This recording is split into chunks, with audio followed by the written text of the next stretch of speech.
السلام علیکم قدرمنو درنو دوستانو. یو کلیواله جنۍ چې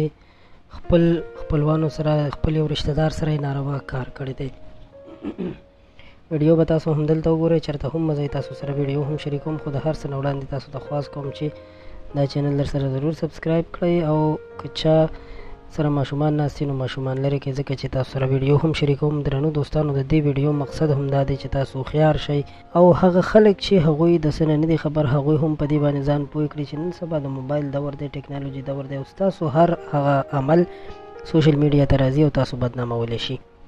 همدا اوس موږ ته چا ویډیو راولېږله چې خپل سکه د ماما زوی سره یو جینۍ ناروا کار کړی دی، چې دا د ښار نه کلي ته ورغلی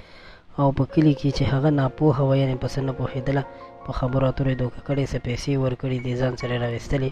بیا یې خپل منځ کې ناروا کار کړی دی. د ناروا کار کولو په دوران کې دې ظالم سړي ځان ته موبایل هم ایښی او په موبایل باندې ریکارډینګ هم کړی دی. دغه ریکارډینګ چې دی دا بیا د دوی نه سوشل شوی دی، یعنې میډیا ته راغلی دی، او اوس مهال په دې باندې خلکو ډېرې خبرې شروع کړي دي. یقینا چې کله تاسو دا ویډیو وګورئ نو تاسو به هم ووایئ چې دغه جینۍ څومره معصومه ده، او دې ظالم چې دی د هغه د معصومیت نه غلطه فایده اوچته کړې ده